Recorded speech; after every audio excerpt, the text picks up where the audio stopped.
Well, we can't say we didn't see it coming. A damning article has just come out from Jason Schreier at Bloomberg about the state of WB games, and it's brutal. It does not look good for fans of DC, WB, other than maybe Harry Potter. And I'm not one to blow things out of proportion, and I like to be optimistic on this channel, and there is not much to be optimistic about here. So I'm just going to go through it because he basically gave an update on what every WB studio has been working on, has been doing in the timeline, and go bit by bit. Just going to talk off script because there's so much to cover here, and yeah, I just want to give some honest thoughts about it because I did a video a couple of weeks back about the state of Marvel games, the DC games, and this article just sums it all up perfectly. So yeah, let's just roll through it. Big news is probably what's going on at Monolith Productions, who are the developers behind the Wonder Woman game. And yeah, what Jason Schreier has reported is that in early 2024, the game has gone through what is basically a reboot. First of all, make sure you do go and read the article because Jason does fantastic reporting and there's a lot of information here that I won't cover all of it, and it's just a really good read in general about where WB Games is at. But Jason Schreier says, quote, one of the company's biggest bets in development, a video game based on Wonder Woman, has struggled to coalesce, according to people familiar with the project. Early last year, it was rebooted and switched directors. The game has already cost more than $100 million, said the people who asked not to be identified discussing non-public information, and is still years away from release if it ever makes it to market. And yeah, I mean, this is the problem we have, is when games get announced so early to try and attract people in and recruit people to work on the game, and we've now heard nothing for what is close to 3 years. We first heard about it at 2022 Game Awards. We're now in 2025. And we were wondering, like, where is it? What's going on? And this is why, because it's in trouble. There's also some more key information in the article that I want to read out before I go into my thoughts. So, quote, the studio began working on a brand new franchise that would experiment with procedural storytelling, but executives at Warner Bros. Weren't particularly interested in creating new characters and universes from scratch, according to people familiar with discussions. They suggested to Monolith's crew that they should attach the project to one of the company's many established franchises, such as Game of Thrones or something in the DC Comics portfolio. End quote. In 2021, the game that they were working on was cancelled by Warner Bros., and the remaining staff pivoted to a new Wonder Woman game. There's also one final bit of information about the Wonder Woman game, which goes as follows. An initial version of Wonder Woman tried reimagining the Nemesis system with the game's namesake heroine befriending enemies, but that idea has now been tossed out in favour of a more traditional action-adventure game. Now Wonder Woman's fate remains in question, according to people familiar with the business, because of challenges following the changes in Monolith's leadership and issues surrounding the game's technology. And I mean, there's so much to just talk about in this particular bit alone. Wonder Woman, the Nemesis system. Like, what are we doing? Why is the Nemesis system? WB patented the Nemesis system so that nobody else could use it. One of the best systems in video games, and they have done fuck all with it. Like, Shadow of War and Shadow of Mordor were special because the Nemesis system really felt like an innovative thing in the way video games are made and how you as the player interact with it. And they've done nothing with it since, and nobody else can do anything with it. And we are wasting one of the coolest systems in video games to nothing. It's just such a waste, because I understand video games are so difficult to make, and I always try and have sympathy because I try to focus on the game development itself, and I try to follow developers and understand the difficulties behind it. But leadership at WB, it's ridiculous.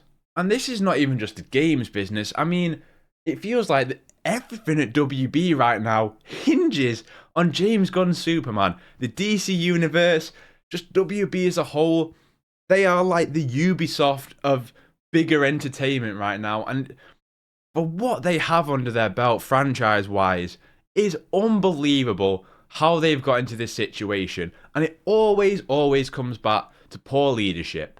Look, really, I just hope that a Wonder Woman game comes to market at the end of the day. I really do. But, and if it is just this action-adventure game, cool, I have no problems with that. But, like, what a shame to waste this Nemesis system, man. And to just, this is the push and the pull of announcing video games so early, is that, great, you can bring stuff in, and it is like a hire up to try and get people in, and like, hey, we're working on Wonder Woman, you want to work on Wonder Woman? Cool, let's do that. But then you get this, and the flip side of it, where You announce this thing that people are really excited for, a Wonder Woman game, let's go. And then we're getting a soft reboot or whatever it is in early 2024, probably meaning this game is still years away. And that's if we even ever get it. There's a chance this game never sees the light of day. It kind of reminds me, and it only happened in the same year, of Knights of the Old Republic remake, which nobody knows what's going on with that right now. And this game just, it feels like it's got all the hallmarks of what's happened with that. I really hope it sees the light of day. I wish the best for Monolith, the people that are still working there, and I hope that, I'm sure they are passionate and they really want this to work. But, I mean, WB leadership just, which is why obviously the head of WB Games is gone. So that's Wonder Woman. Let's talk about the rest of WB Game Studios. I'm going to quickly talk about Avalanche because I think they're probably the most set. They're apparently working on new content for Hogwarts Legacy, which came out in 2023, which is pretty crazy that 2 years after that game release, we're probably going to get new content. Jason Schreier says in the article, Avalanche is now working on new content for Hogwarts Legacy as well as a sequel. But questions linger about whether the success of the first game can even be replicated, let alone surpassed, or if the pent-up demand has already been satiated. I really liked Hogwarts Legacy. I thought it was good. It was very immersive. We have not had a Harry Potter game like that, and I personally think that the sequel will be just as big. But Hogwarts Legacy's tale, if you think about how many copies that sold across its lifetime, not just in its first year, I still think there is that massive clamoring for Hogwarts, for Harry Potter in general, and I don't see that slowing down anytime soon, especially as like they're going to do the Harry Potter reboot series on HBO Max, however that's going to go down. And yeah, I thought there's a lot there that you can carry on building towards the sequel and probably tell a bit of a tighter narrative, because I thought the story of the first one was good, but I definitely think they can raise the level of that a little bit more and expand on some of those combat systems and potentially more places to traverse across and better feeling. But yeah, I thought for what it was a great package. But yeah, Avalanche, they are probably the most stable out of everything that's going on here. So let's move on to WB Games Montreal, because it doesn't get much better. And I'm going to read out a lot of what Jason says here because a lot of it is crucial information. And not just that, it also confirms a theory that a lot of us had about Gotham Knights. So, Jason says, quote, the Montreal studio began working on a new live service Batman game that it hoped would freshen up the franchise by ditching Bruce Wayne. Halfway through development, as it struggled to make progress on the new project, the studio dropped the live service component.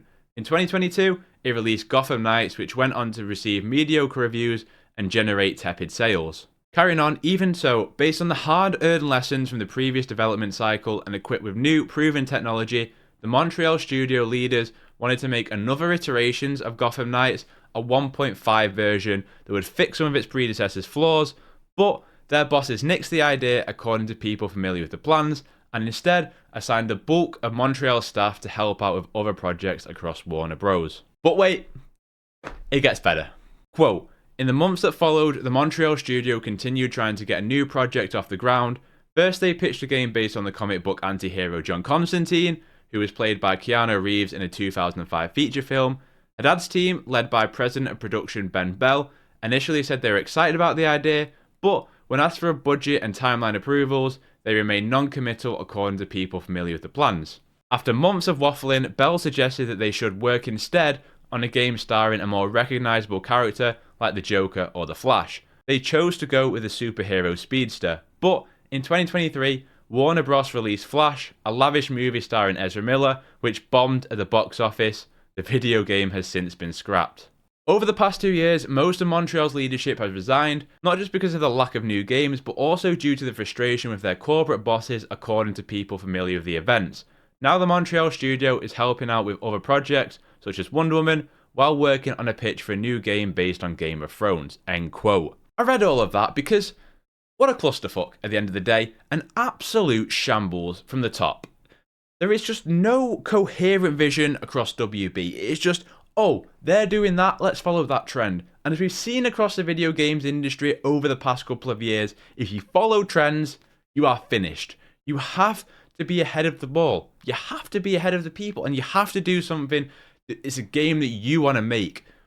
I just don't think of many people that would want a live service Bat Family game. I just don't. And it showed. And I had my speculations that when I played Gotham Knights, it felt like a live service that had been stripped down into a single player and co-op game.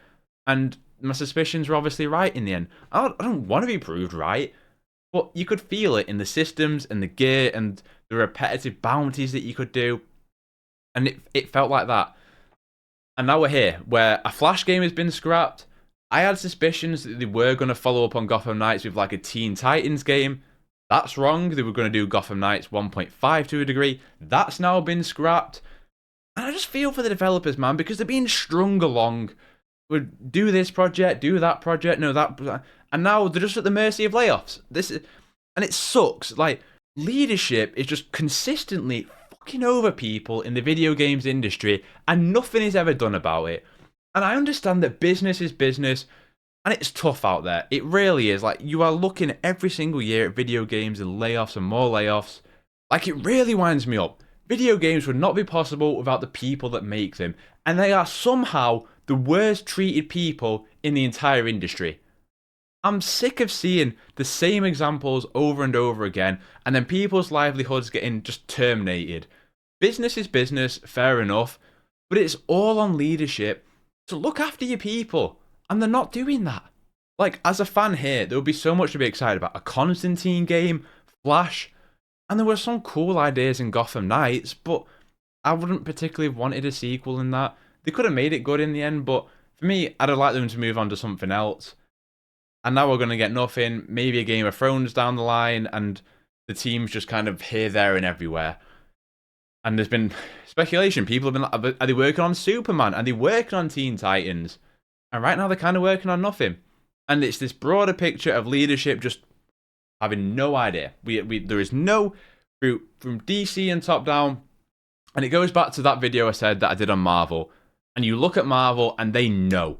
They are a third party that is like, you want to make a Blade game? Arcane?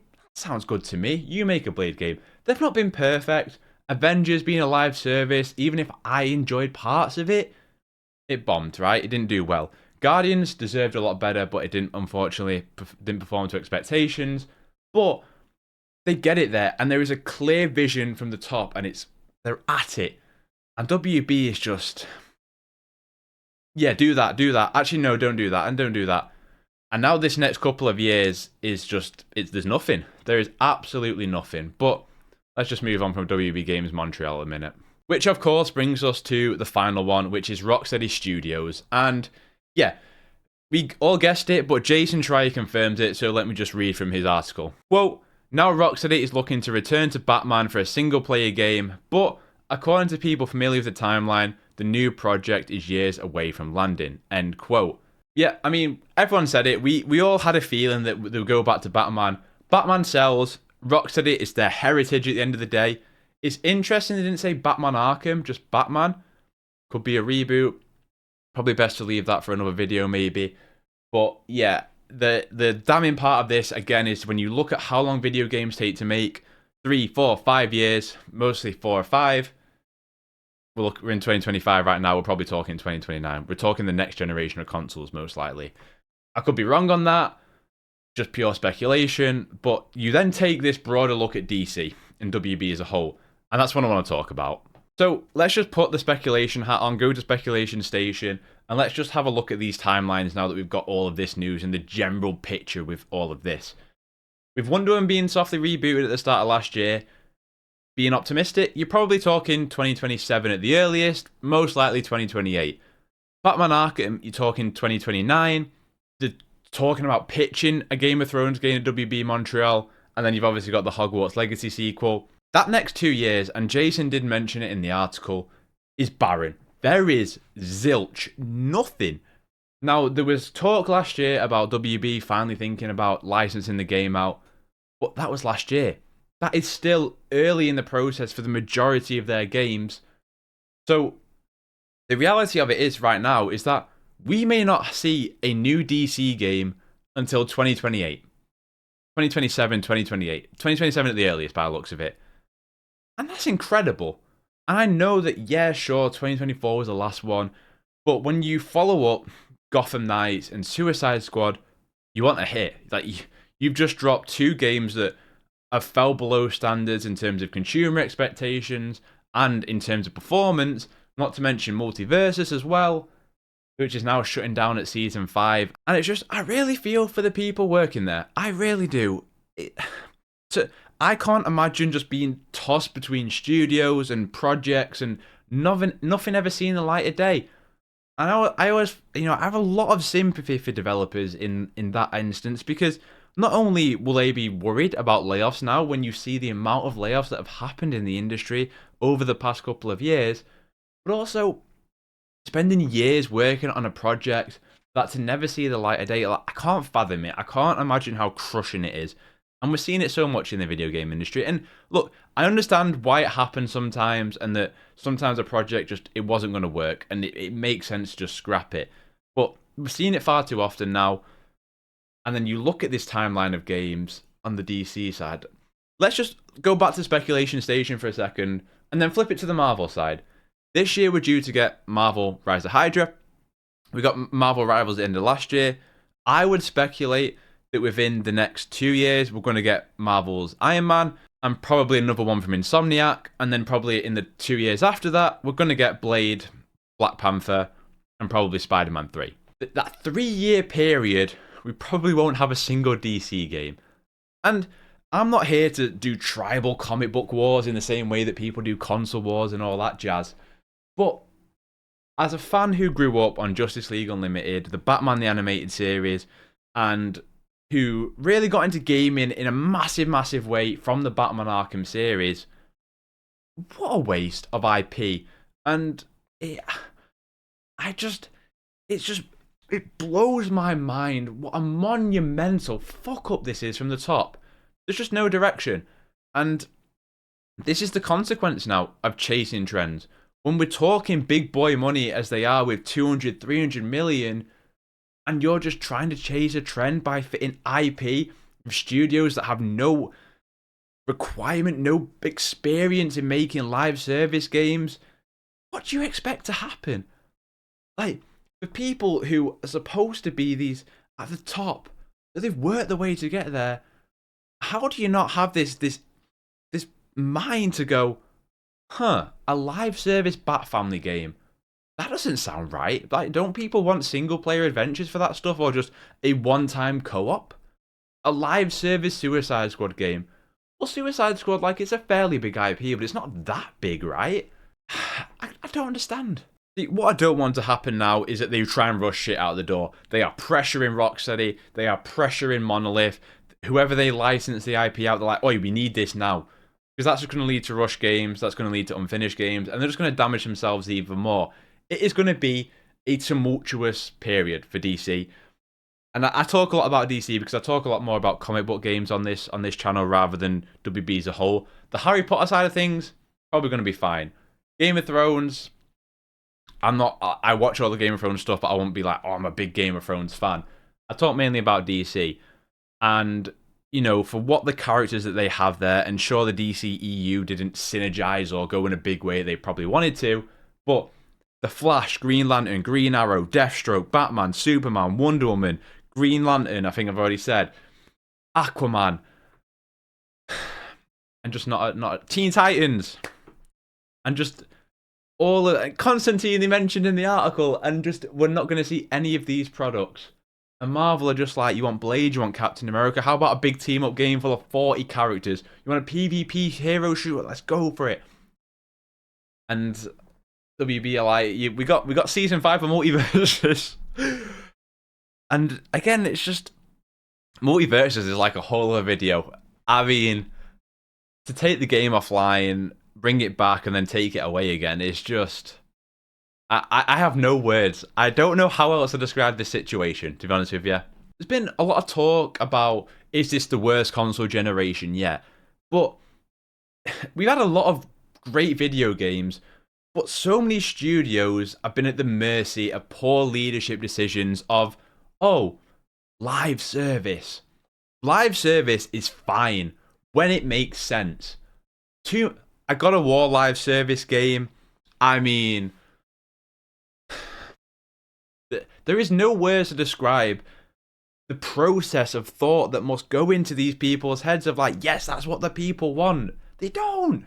Look, this is the first time that I've ever done like a ranty video like this because I don't like to be sensationalist and go big and explosive and rage bait and all that jazz. But I am just gobsmacked at the incompetence of leadership at the highest level. And I could do a whole video on DC and WB because Henry Cavill comes back, Henry Cavill's gone. Everything, it genuinely feels like the entire company hinges on this summer with Superman and James Gunn. I just, and that makes me sad, right? Because I as I said at the top, and you can see all the Batman figures behind me, I love the DC universe. I love Batman, of course, but you know, my generation of what you grew up watching, and Batman the Animated Series, and the Justice League and Justice League Unlimited, they were peak TV. And I personally don't think that Marvel was the same back then. And it's just fascinating to see how the two have turned it around. Marvel Games is thriving, and DC is just absolutely skiving. It's hit rock bottom. So yeah, that's how things are looking. I mean, it's going to be a barren couple of years. We're just, as fans, going to have to be very, very patient and hope that Marvel just keep the good stuff cooking on their front, because they haven't let us down really. Even the games that underperformed have been very fun to play. So we'll just have to wait and see. But I'm very interested to hear your thoughts on this one, because I'm sure there's going to be a lot of disappointed people like myself who it just feels like down. And like, I'm not owed DC games. Nobody's owned DC games. But when you look at this report and you think about what could have been the alternate timeline, where we've got a Flash game, where Suicide Squad maybe wasn't this live service billion-dollar game thing that they had going on with the TV and everything. When you've got Gotham Knights wasn't a live service from the start and they actually just went straight for a single player adventure. When you've got Wonder Woman actually taking advantage of the Nemesis system, like, I can't believe we've not had a Nemesis game since the Shadow games, and now they're not even using it. It's just incompetence at the highest level. Just please, just unpatent it so that people can take advantage of that system, because it is begging to be used for. Can you imagine a From Software game with a Nemesis system? Coolest shit ever, man. And no one's allowed to use it because WB patented it and decided, you know what? No one's going to use it, not even us, just for the banter of it all. So yeah, I'm going to end my thoughts there. What are you thinking? Are you optimistic? Is there any sense of optimism left for you? At least we're getting a new Batman game, right? I'm happy about that, and I know a lot of people won't be because they kind of got Batman fatigue. And as I've always said, it's not Batman fatigue. It's that we're not getting anyone else alongside Batman. That's always been the problem. So yeah, I'd really love to hear from you on this one.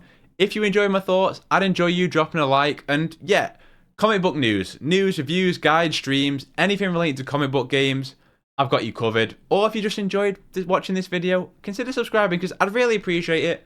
I'd love to have you around. Regardless, all my socials can be found in the description down below. Otherwise, I hope you have a terrific day. Play games, get gains, and I'll catch you next one.